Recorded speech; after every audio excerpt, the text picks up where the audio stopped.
Hey everybody, welcome back to the 90 Days to Financial Freedom. I am Angie and we've got Sheyi here as well. And we are going to get into some more fabulous strategies and ways to look at your debt. If you have not already looked at the previous videos, there are 6 that we have already put together. There's a lot to do with mindset, and yesterday, not yesterday. It feels like yesterday, but last week we put in information on budgeting. So today we are going to head into debt and how to learn about cash flow, debt management, and your credit score. So we sounds kind of ominous there, but you know what? We're gonna get you through it. It's okay. We want to put together or put out a disclaimer here that the purpose of this presentation is to explain financial concepts and educate people about the decision they are currently making with their finances. So this is not intended for any sale or suggestions of any financial products, but simply to illustrate the outcome of these scenarios. During the presentation, we ask that you do not record or take pictures, but that's so that we can preserve the integrity of the information. Feel free to write notes, and if you have any questions, please make sure to get in contact with either Sheyi or myself. Our information, or my information at the very least, is in the comment information at the bottom of the video. So within YouTube there, okay? Always make sure that you comment, like, subscribe to this channel so that we can make sure that we get in touch with you if you have any questions. So this week, we are going to look at the following topics. We're going to break down your credit score and how you can maximize it. We want to learn a little bit more about debt. And just because you have debt doesn't mean that it's necessarily a bad thing. It's just the amount of debt and how it's leveraged. We want to learn about some strategies to pay off debt, understanding cash flow and taxation, and some possible ways to save money. And yes, it is possible. So what's the difference between financial freedom and debt? Well, on the one side here in the blue, we have some terms that would be classified as financial freedom, or getting there at least. So it buys time, whereas debt wastes time. You can look at it as net worth driven versus income driven. You want to pay yourself first in order to have financial freedom. Whereas with debt, we're always looking at paying others first. With financial freedom, we look at investing money, whereas in a debt mindset, we are looking at spending money. We look at having a financial plan. We look at expanding. We look at making things happen. Whereas in a debt mindset, in a debt frame of mind, we're looking strictly at a budget, contracts, and things happening to them instead of for them.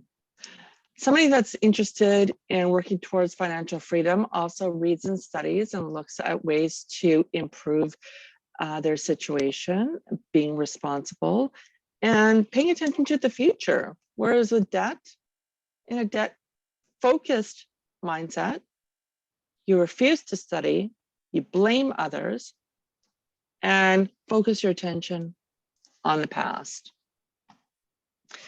One last very important thing is with the financial freedom is you're looking at solutions, whereas debt, you're simply looking at the problem. So next, we want to look at a credit score. Now, I'm sure you've heard of that term, FICO credit score, and wondering maybe, well, what number do I need to be at? Typically, anywhere from 700 to 750 is good or excellent. So you're going to have little to no issue if you ever need to go to a financial institution for any lending. When you dip below 700, you're looking at it being classified as fair. You're looking at it. Well, we're not going to go into those other ones because you know what, it's focused on negative. And you know what, this is a no judgment zone. So if you are lower than that 700, lower than 650, lower than 560, I want to let you know that there's only one way to go, and we're going to move you up. So let's focus on moving you forward and maybe not staying at that number that you're at. After all, you are more than simply a number. So where do these numbers come from? How are they configured? Where do you get them from? So there's several ways you can take a check at your FICO score without it affecting your credit score. And some of these are Equifax, TransUnion, Borrowell, Credit Karma is another one. But keep in mind that you want to, if you're ever searching and wanting to know your credit score, make sure that you are searching for one that is not going to take a hit to your score, because some places, such as going to the bank or going to, say, if you're applying for credit cards, etc., those will hit your credit score and it'll take a dip. And depending on how many times you search on those particular ones, outside of these ones that you see on the screen, will also hit your score as well. So how do they evaluate, and how does that number get calculated? Well, there's what they call 5 C's of credit. So they look at conditions such as they look at interest rate, amount of principal on areas that you may have debt.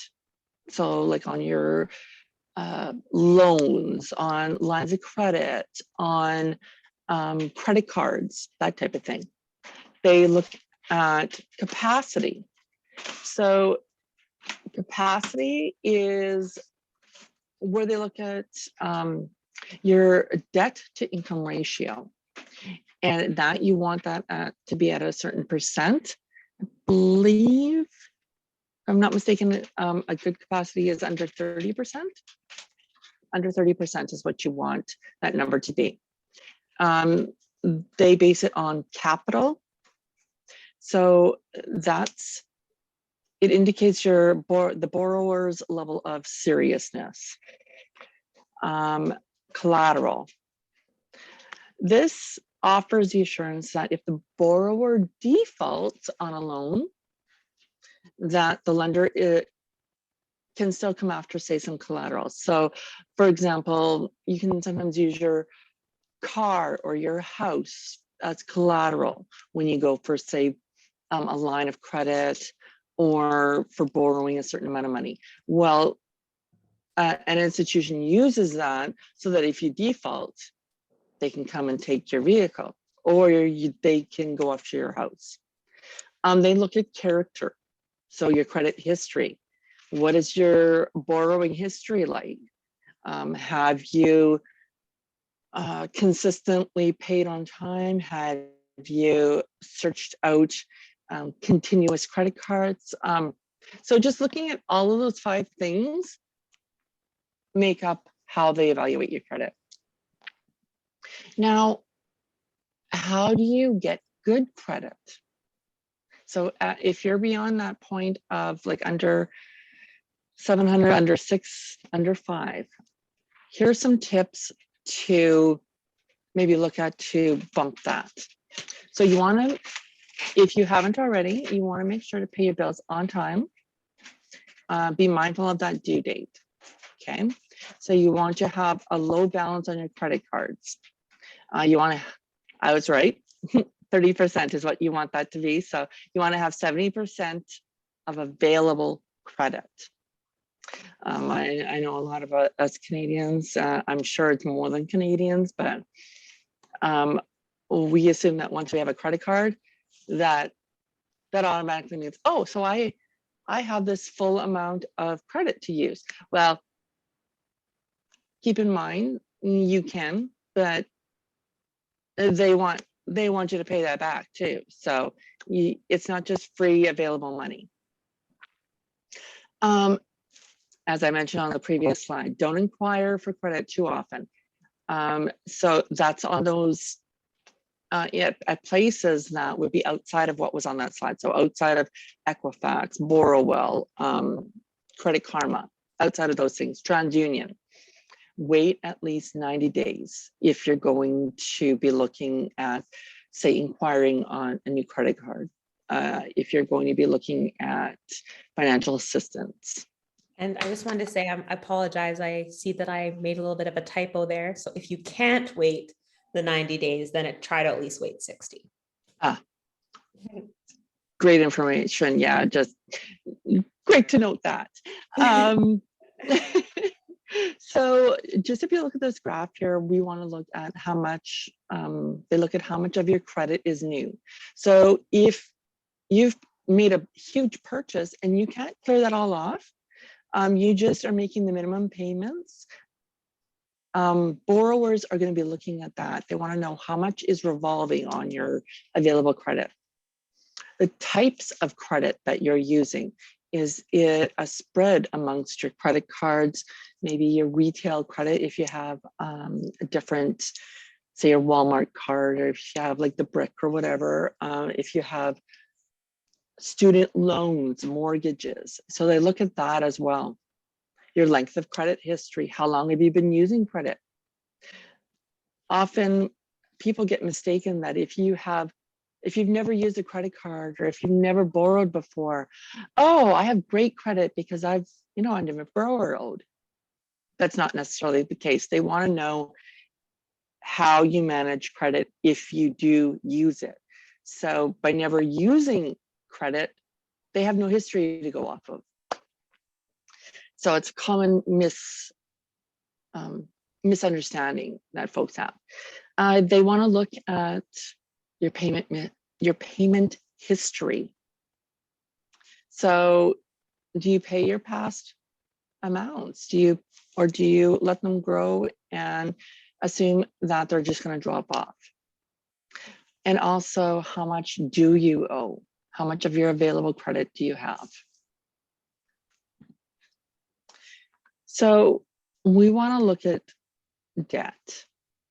And this person on the screen, I know I've been that person many times. So what kind of debt do you have? Have you looked at what type of debt that you currently have? Maybe you've forgotten about a few areas and be like, oh yeah. So this is just a little bit of a jogger. So you can have it in way of credit cards. You can have it as a line of credit at your financial institution. HELOC, now that's based on like collateral of your house. So for example, say you have, I know at one point I had a huge line of credit.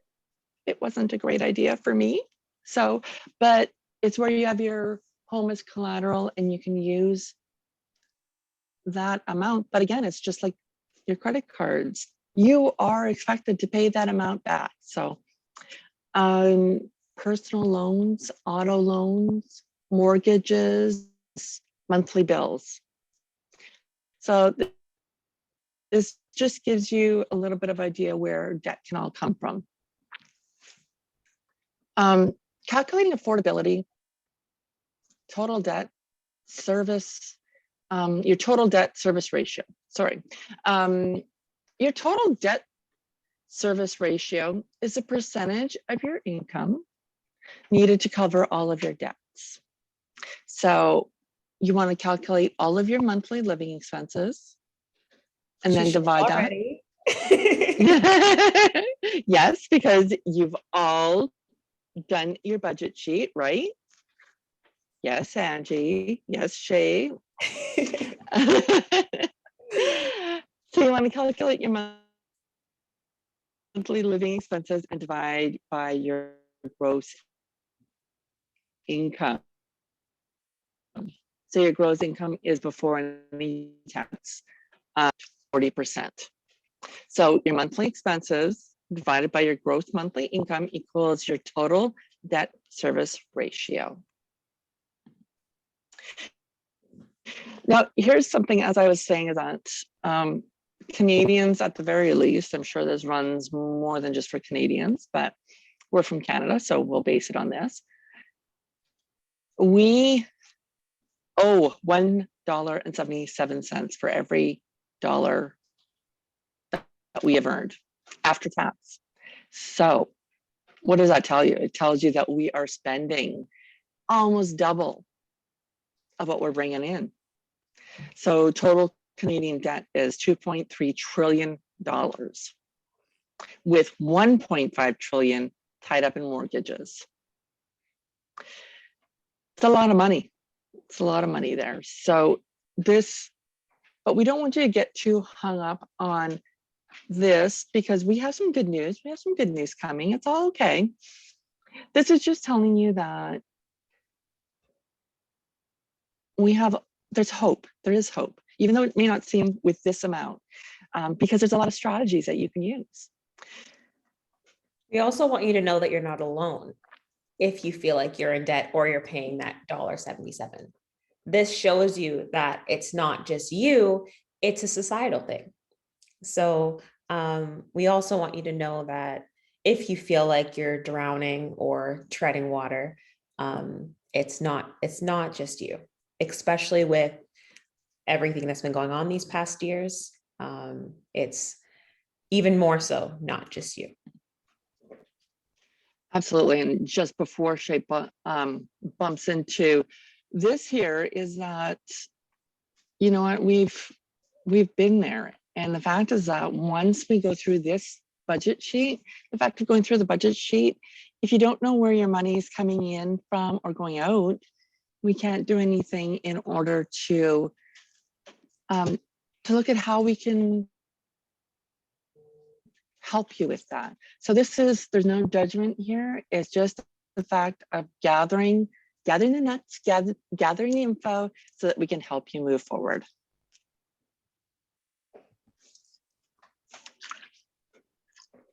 Okay. So you should have, or we hope that you started at least, collecting that information on your budget sheet. This will help you understand kind of, again, just that where you're at point. So we want to also go through cash basics. So maybe you are collecting your paperwork for your cash flow and being like, where's this $50 going? Or where's this $100 going? Or what's this tax portion getting taken off? So we want to explain those a little bit. So when you're looking at cash flow, Robert Kiyosaki broke it down into 4 quadrants, and kind of saying that we all kind of want to try to transition into this I quadrant. So in the E quadrant, you're exchanging your time for money, right? We go to work and we get a certain amount of money that is equated to an hour of our time. What we want to try to do is we want to then try to switch into self-employed. Now with the self-employed, you're not necessarily exchanging your time for money, but of course you are the income producing person. So the only problem with self-employed is that if you get ill or you're unable to go to work, well, then the income stops, right? So then the only way to fix that would be to hire some employees. Now, some people are like, oh, that's evil. Like, I don't want to have people working for me. I don't feel right about that. But guess what? You can be the business owner that you never had. You can pay people the right way, the amount that you think that they deserve. But the pro to that is that you actually get more time, because now you're combining everyone's 24 hours in a day, and it gives you more time. So with this one, you're having people help you earn your income. Of course, we always suggest that you don't just stop working, that you help, and it's a team effort, right? But with this strategy, you get some of your time back. And then what we want you to do is in all of these categories, you want to start investing your money and have your money make money. So then that way it doesn't equate to your time. As you get older, of course, you want more of your time back. And being an investor is one of the quickest ways to do that. So you're not saving dollar per dollar to get your time back. So the other crazy thing is that employees typically make the least in this 4 quadrants, but they're actually taxed the most. So it's harder for them to get out of these quadrants and into the I quadrant. So corporations actually get taxed the least. So the B quadrant, typically only at around 15%, whereas the E quadrant, they can get taxed about 30%. So it's a big difference there as far as saving and taxation. And then capital gains are also subject to a lower tax rate. So in that I quadrant, rather than income tax. So that's also something to keep in mind, is any gains or money that you make in the investor quadrant will be taxed less. So what amount of people are in each quadrant? So only 1% of people are in the investment mindset. 4% are in the business owner mindset. And then you have 60% of people that work for someone else. Now, this is not wrong. There's nothing wrong with working for somebody else. It does take a lot less work in other regards to work for someone else than to be a business owner.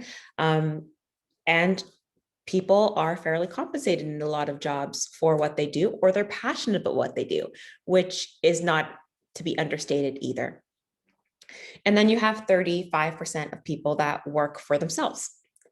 So that gives you kind of a breakdown of kind of where everyone's at.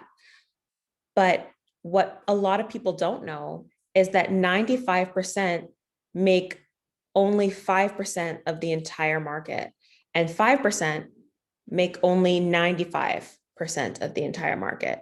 So the smaller portion is kind of controlling most of the world's wealth, while the bigger portion isn't really capitalizing on a lot of the money that is flowing. So there's different types of income that anyone can earn. So you have your employment income, again, exchanging time for money. You have a self-employment income where you're kind of exchanging yourself or your skills for money. Then you have your business income where you're employing others and leveraging their time for money. You have your profit income. So that would be, maybe I sell you this water bottle and I make income off of what I bought it for compared to what I sell it to you for. You have your capital gains, which would be your investment income. So your money making money. You have your dividends or royalties, which is very common in the film industry, right? That is where I would get maybe a penny for every time my song gets played. Or if you see those little coffee sleeves, I think that gentleman gets a penny for every coffee sleeve made, which sometimes seems like, why would you do that instead of just getting $1 million? But that's continual, right? So eventually it will surpass that, or so you hope.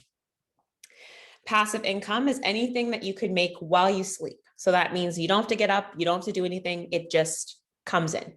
So that could be rental income. Maybe you have somebody renting your basement. You don't necessarily need to do anything, but every month they pay you. That could be interest gained. That could be in the investment income.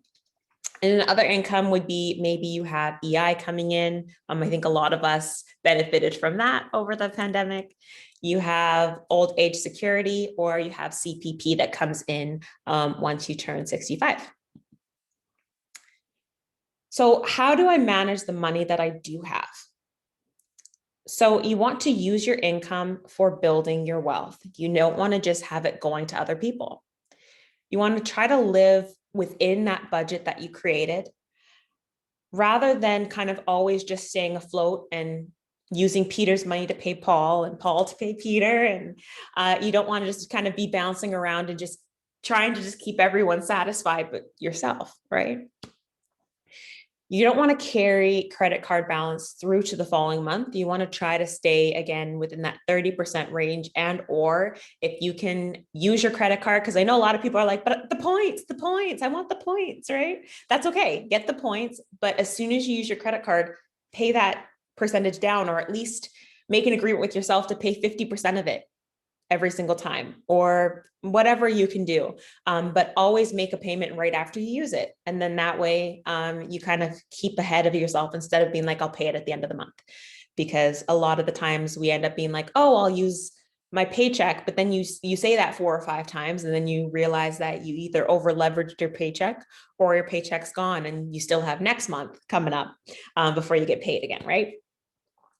Once you get caught up on paying off your debt, try and keep ahead of the highest interest payments first, and then work your way down. And again, that's where a budget sheet comes in handy, because you can see where everything is coming from and where everything's going. So you can be mindful of what the highest interest is. When you don't have a visual, I'm a visual person. So if I don't have a visual, I don't know what's all going on. So having a visual helps.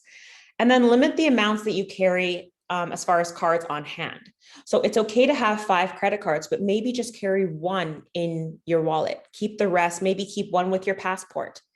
Maybe keep 1 in your dresser. Maybe keep 1 in the freezer. Maybe keep 1 spread out so that you're not always having 7 cards to use. So if that 1 that's in your purse is maxed out, then that means you have to pay that 1 down. Okay. How to save. Now we are going to go into this a little bit more next week, but we always think of paying our credit cards and paying the government and paying our friend that we borrowed money from. But what we want to know as well is that we want to pay ourselves and make that a priority. So every single time you get paid, take 20 or even just 10, or maybe even start with 5% and put that away for yourself, because your future self will thank you if you do so right now. Do that monthly budget. I promise you, it seems like a lot of work, but it is worth it to just figure out where everything is going and try to eliminate those impulse buys that you do. Reduce your living expenses if you can. We gave you some tips last week on how you might be able to do that. Some might seem drastic and some might not be possible for you, but start off small. It could just be that coffee that now you allocate towards your future self instead of your present self. Live below your means and try to spend less, or the other option, which we will be going into next week as well, or not next week, but the week after that, is earning more. Sometimes we look at our budget and we're like, I cut as much as I can, but it's not a lot. So maybe the other option is looking at ways to earn more. There's lots of different avenues out there that you can work from home if you're a single mother and maybe getting another job isn't an option. There's a lot of avenues that you can actually get into now that are either remote or they're easy entry, where you work for yourself and you become that self-employed individual. So there are some options out there. Use your income to build wealth instead of just pay off debt. Don't carry credit card balance through to the following month. So try and stay ahead. Again, reduce those unnecessary subscriptions. I think I was reading that Amazon just increased their Prime charge, right? So those unnecessary subscriptions can start off small, but they can add up, especially if you're doing those trials and you feel like it's free until it's not, right? Limit the amount of cards you carry. Like I said, try to just have 1 and keep on track of that one, and then have your other ones for emergencies. Sometimes credit cards give you that peace of mind because maybe that cash flow is, again, just check to check to check. And if your car breaks down, you wouldn't know what to do. So having those cards are nice, but you want to make sure that that amount is available when you need it. And it's not just getting used for crazy spending. So we want to get you from this struggling and taking stage here over to this giving and flourishing stage, because this giving and flourishing stage is what makes the world go round and makes the world a better place. So we want to get you again from that just surviving to thriving stage. Okay. So breaking down income and taxation. So you're going to see marginal tax. Canadian Revenue Agency divides your taxes into income tiers called tax brackets or segments. This is at a federal level, and it's important to note that these numbers fluctuate every year based on your other factors. So remember when I was saying that employees get that 30%, and the business owners maybe get taxed that 15%, that's calculated based on your tax bracket.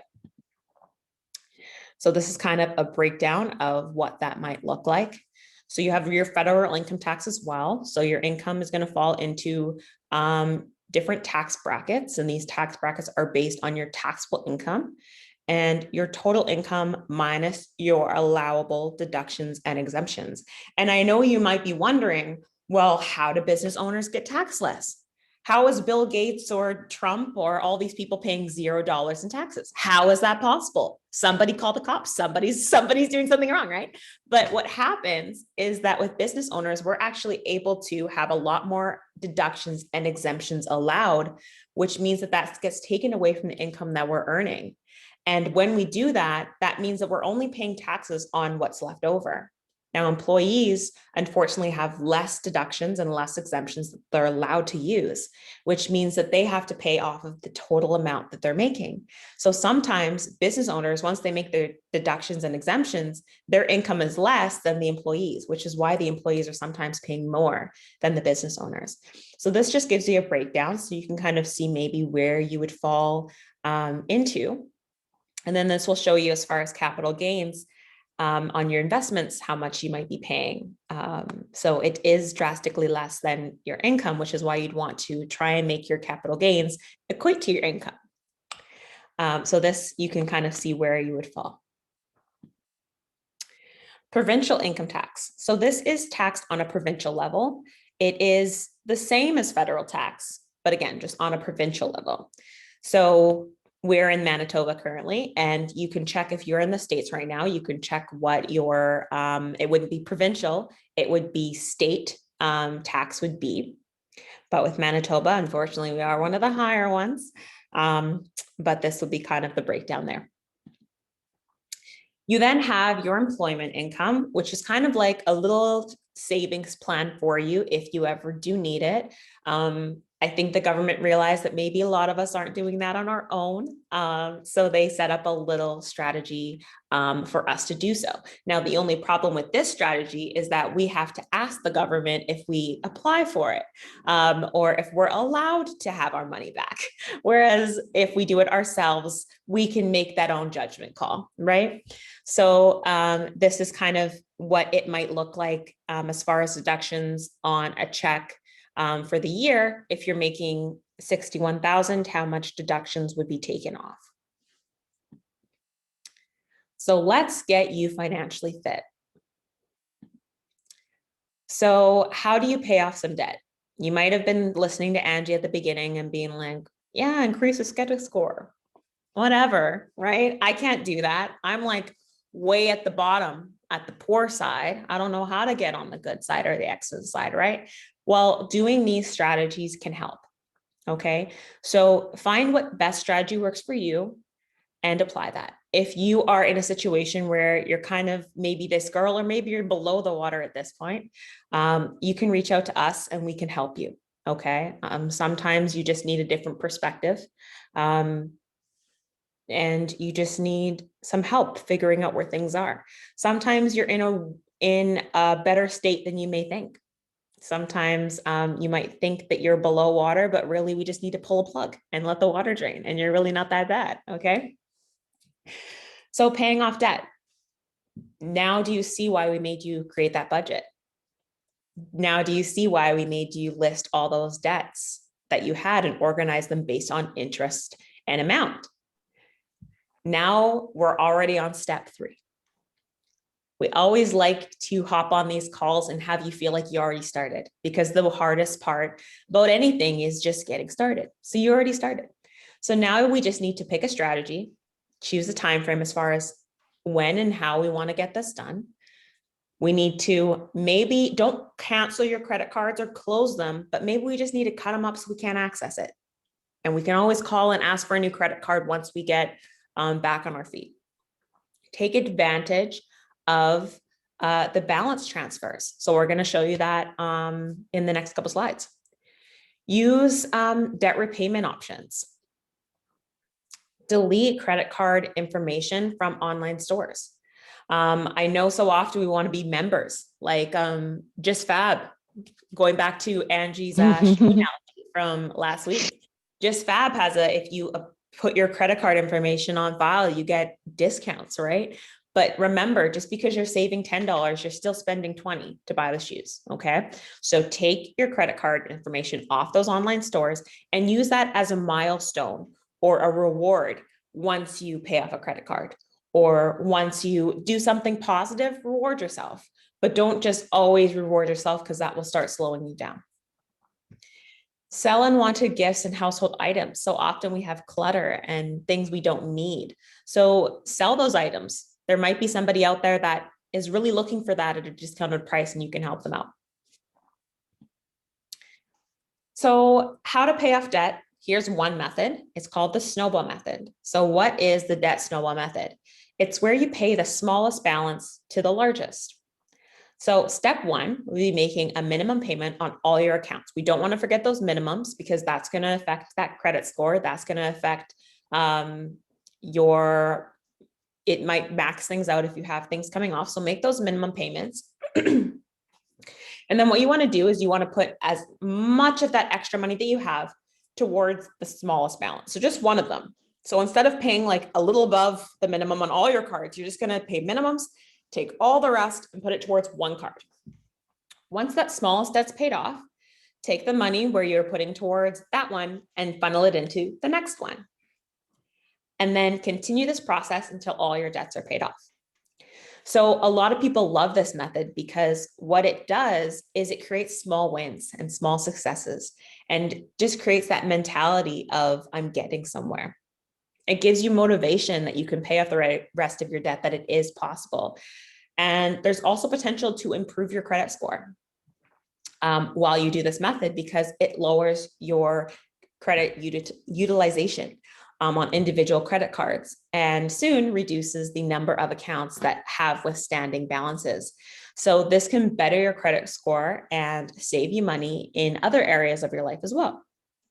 So you can think of a snowball method as rolling a snowball on the ground.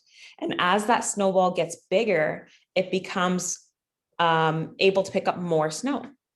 So each conquering balance gives you more money to allow you to pay off the next and the next and the next more quicker.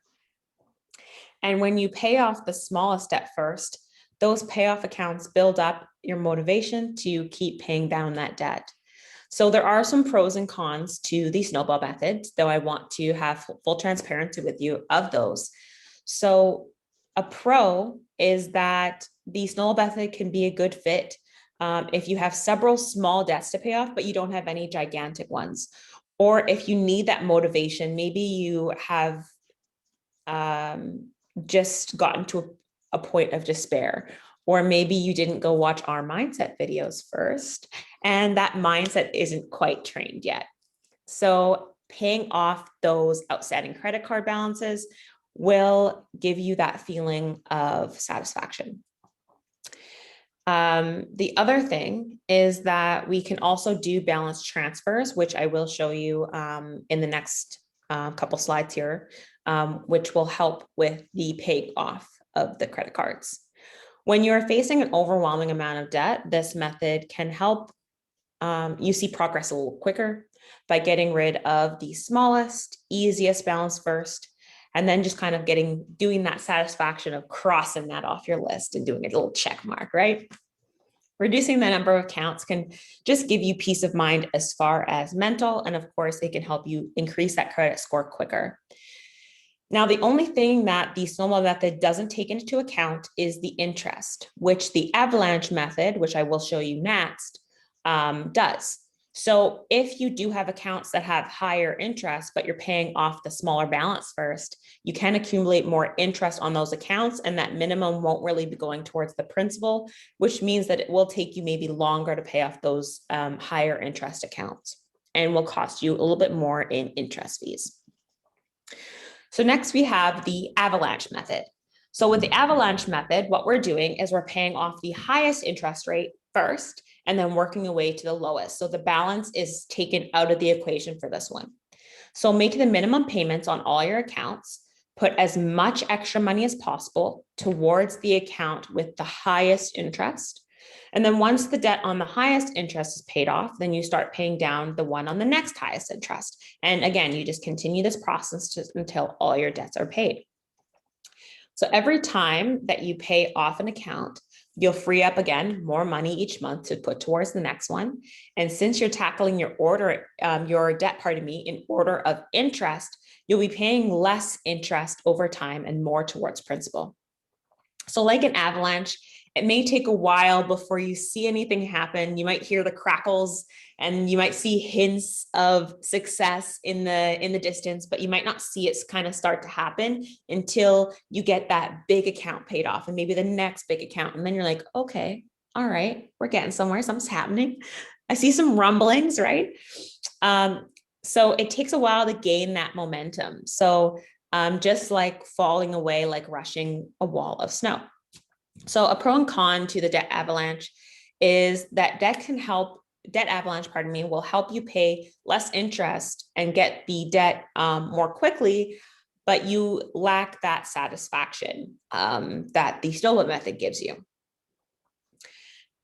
In general, it takes a little longer than the Snowball method, but you can save a lot of money if you consider interest over a year, right? If you have 18 to 19% interest for a year and you pay that one off first, you could save like $600 sometimes or $1,000 by the end of the year, depending on how much is on that card. So the balance transfer, this is another place that you can save interest potentially, sometimes even better than the Avalanche method. But again, this is a little trickier because you have to have some self-restraint because you are going to be getting another credit card. And this is something where you need to be honest with yourself and know, if this new credit card and I transfer the balance from my old credit card, am I going to have the self-restraint to not spend money on the credit card that's now empty? Because we don't want you to get more debt, right? So when you have a credit card, one option is to transfer your credit balance to a different credit card. And I know you're thinking, isn't that kind of counterintuitive? Why would I do that? Let me explain. So if you have an account with a high interest, you can transfer the balance to a credit card with a lower interest and spend less money over time on the interest amount itself. So your step one is to identify the credit card that you're paying the highest interest on, or that has a reasonable balance on it. Decide how much money you want to transfer, and then you want to apply for a new balance transfer credit card. Now, previously, Andrew was mentioning those different apps or different websites that you can check out. I don't know about the other ones, but I do know that Borrowwell shows you credit cards that you can apply for, and it will also show you the likelihood of you getting approved. So that way you're not applying for a bunch of credit cards and getting declined. And it will actually show you a section that says balance transfer credit cards. You can actually look just at those credit cards that do that. And what the cool thing is that a lot of them will offer you 0% down as far as interest on balance transfers for a certain amount of time. Sometimes it can be 12 months, sometimes it can be 6, sometimes it can be 18, but you'd be surprised, especially on like a $6,000 credit card, how much you can save when you don't have to pay the interest.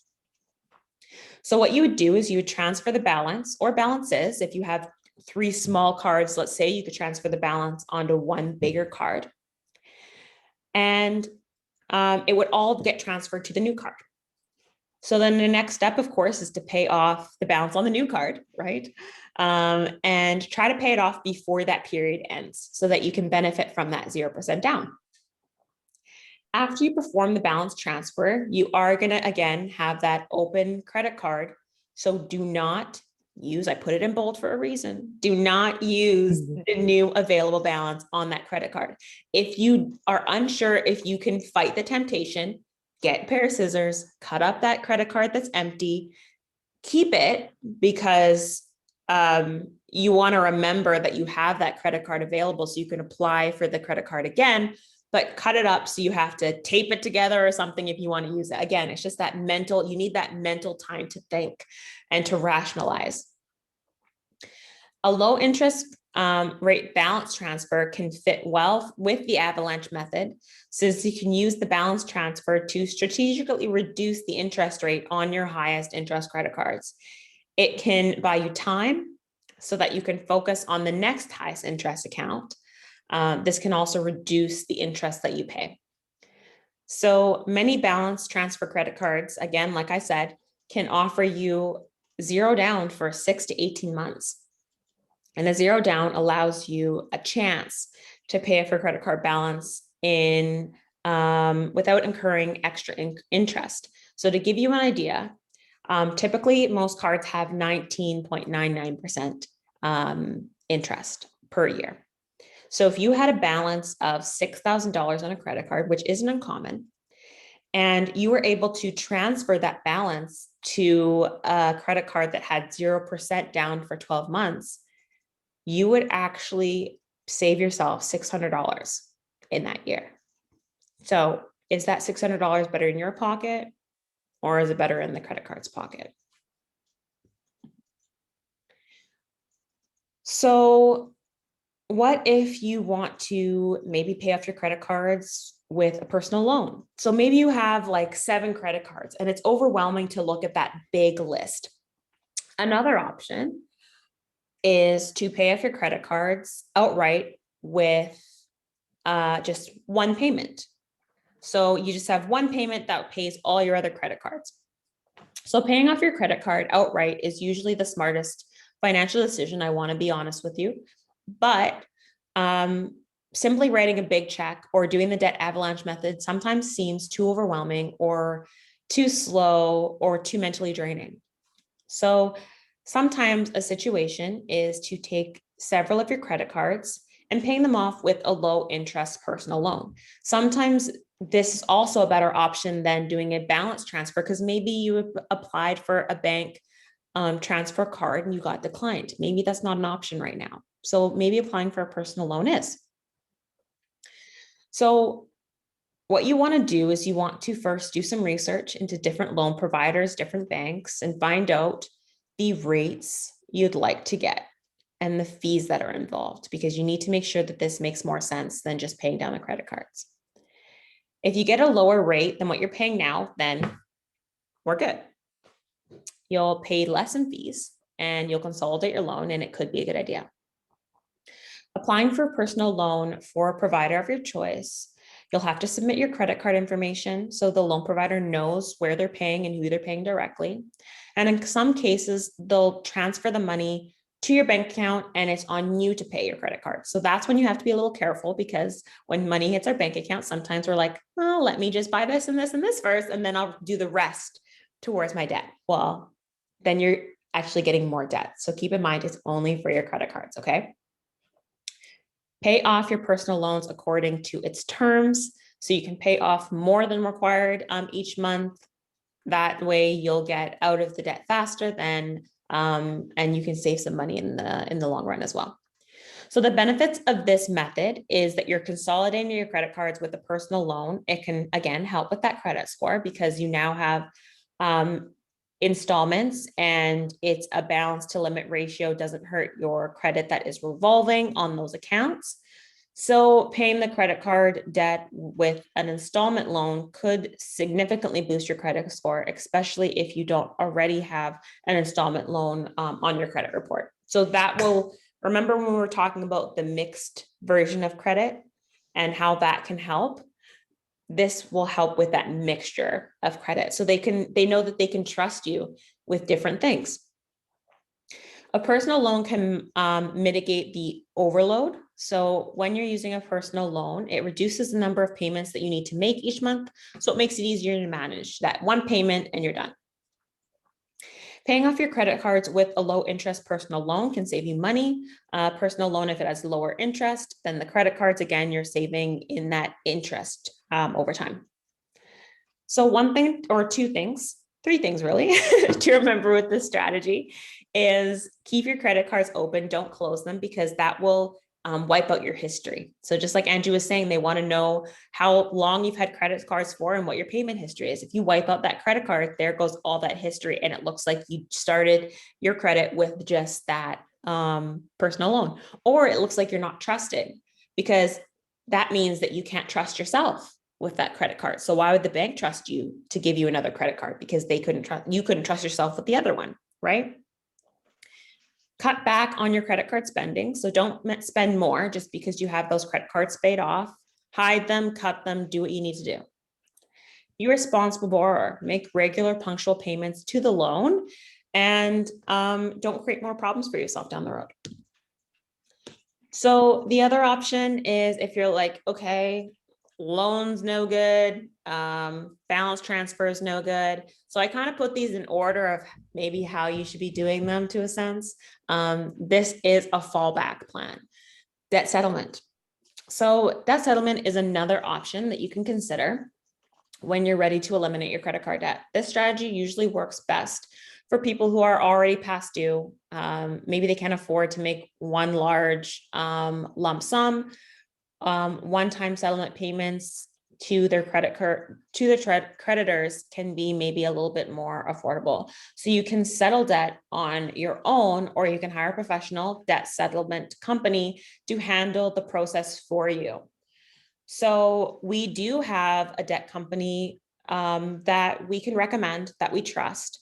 It's called Debt Medic. So if you want us to help you, because there are unfortunately a lot of scammers out there, and there are unfortunately a lot of companies that maybe don't have the best structure as far as how they get compensated for what they do. So we do have a company that we've partnered with, that we've vetted, that's called Debt Medic. So if you want a referral, we can definitely either get them to contact you, or we can give you the information so you can contact them.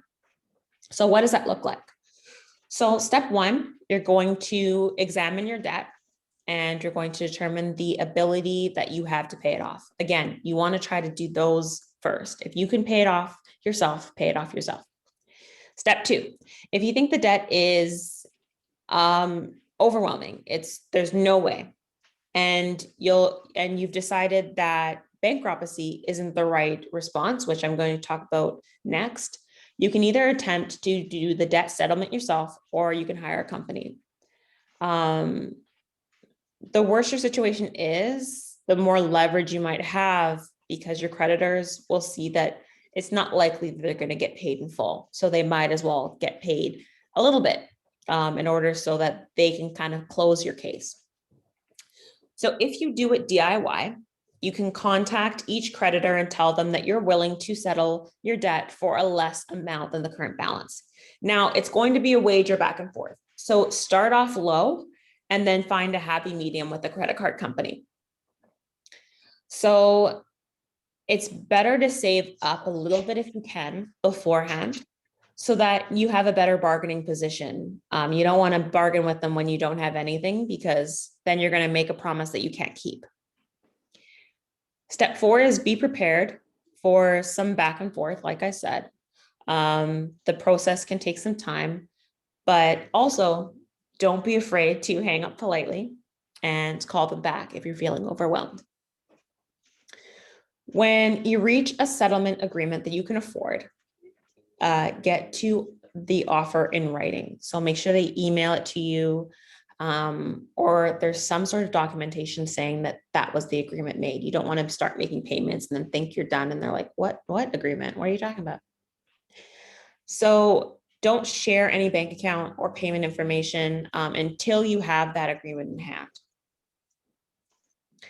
Step 6 is to pay off your settled debt, ideally for much less than what was originally set forth that you accumulated. If you prefer to work with a company, which I personally do recommend, just because they know terminology, they've been there before, they know what to say, they know what to do. Research some debt settlement companies and put together a short list. So you don't have to go with Debt Medic if you don't want to. It's just to help save you time as far as doing that research. You're going to contact each company. You're going to inquire on their general process, the expected timeline, and how much they charge. So there are going to be a vast majority of, or a vast amount of different price points. Step 5, you're going to find the company that is best for you and set an arrangement. They'll tell you kind of what to do going forward. And the settlement company will usually handle all communications with your creditors, so you don't have to. And they'll handle kind of all the phone calls, all the letters from the creditors. Step 6, the debt settlement company will ask you to stop making any payments on your to your creditors, and instead make those payments into escrow accounts. These escrow accounts will later be used to pay your creditors after they agree to settle for less than the balance. Step 7 is when the debt settlement company gets a good offer, it will then use the funds in the escrow account to pay off the creditors, ideally, again, for much less than what the balance was owing. Debt settlement is a negotiation in which the creditors agree to accept a partial payment to satisfy your credit card debt rather than a full balance. So you might be eligible if you've undergone hardship, maybe like a job or a job loss or medical problems, or I know a lot of Angie's clients maybe went through divorce, and that is a big financial hardship that you have to endure. However, some creditors will consider settling debt even if you haven't gone through these hardships. So you can always give it a shot. These options usually only become available after you've struggled paying your bills, after it's kind of hurt your credit score. So this is pretty much a last-ditch effort. This is when you've become late on payments. You don't want to get to this point if you haven't already got there. When you're settling your debt, you can sometimes save up to 50% less on the original balance, which is amazing. It can help you feel like there is hope. But you may, however, have to pay taxes on the forgiven amount. So last but not least, maybe you've looked at all these options already and they all didn't work. So maybe looking at declaring bankruptcy is an option. So if you look at your debt and you won't be able to pay it off in 7 years, you won't be able to pay off it in 10 years. It's kind of like Angie's, I think, used before. It's freedom dead at this point. Maybe bankruptcy is a better option. After 7 years, you would be above water and you could start again. So if you've reached your limits and there's nowhere else to go, bankruptcy can offer you a fresh start. Now, this is a last resort. However, bankruptcy can get you at least a light at the end of the tunnel as far as freedom.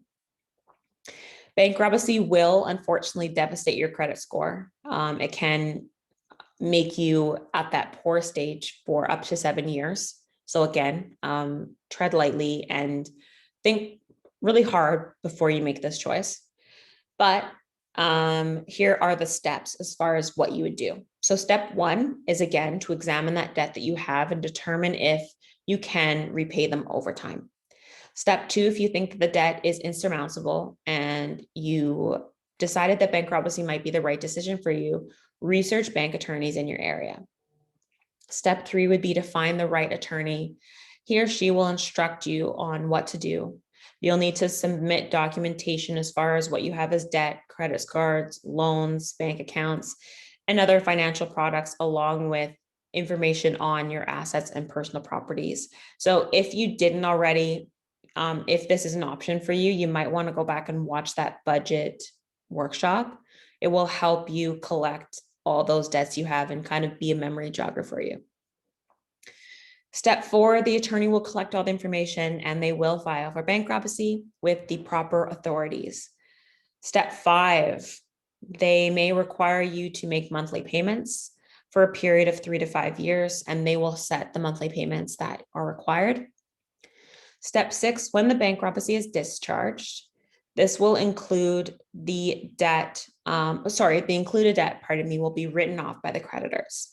So you will no longer be responsible for them in any form. And depending on the type of bankruptcy, this discharge could be within months, but it could also be within several years. Declaring bankruptcy can be a long and expensive process. So unfortunately, you might incur some debt when you go through this step. It can include attorney fees, court fees, and filing fees. So you shouldn't take it lightly. I would definitely, before you make this choice, seek out a professional and see if any other options are available. Maybe they'll be able to help you find some extra funds. Maybe you can get a second job just to help you pay off the debt, and then you can leave that second job.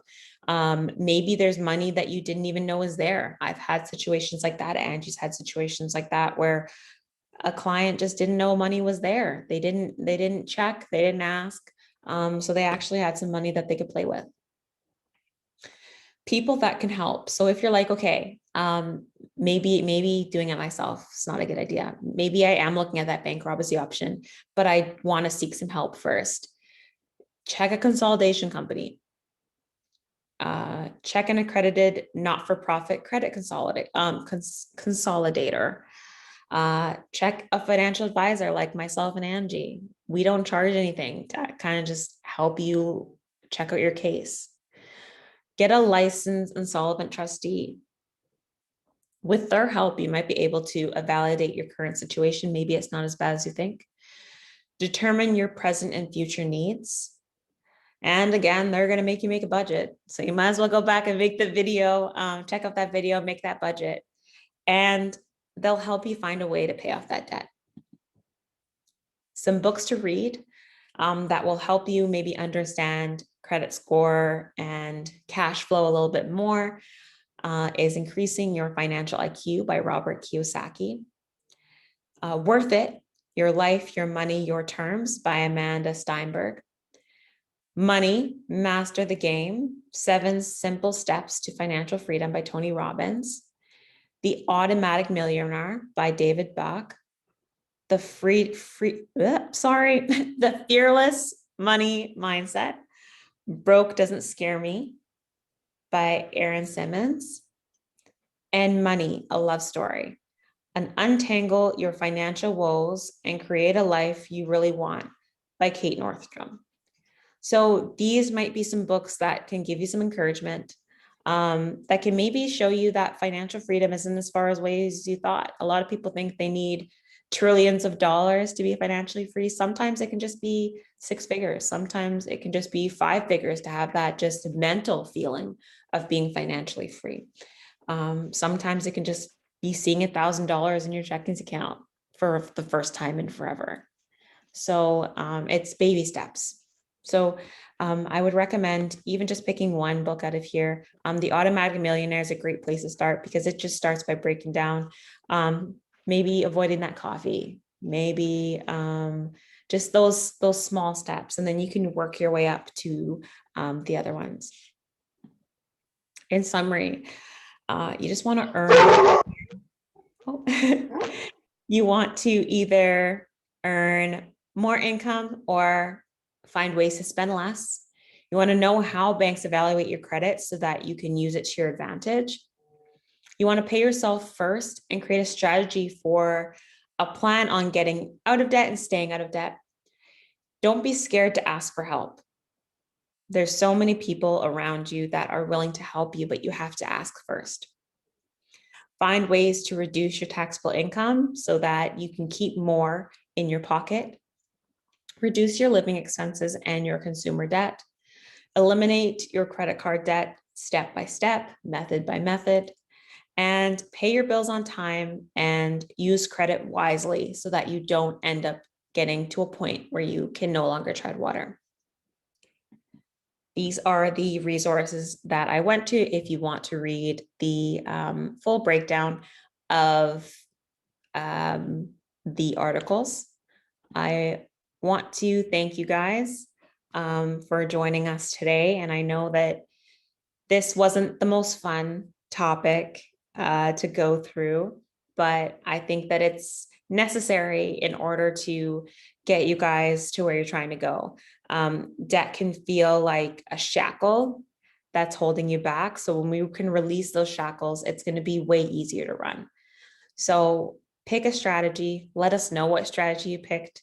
You can either message Angie privately via her information there, or you can put it in the comment section. Or if you have any other strategies that you were told, you can put them in the comment section. But just keep plugging away. We're almost there. Step by step, we're over halfway there actually. So you got this, and we're here if you need us.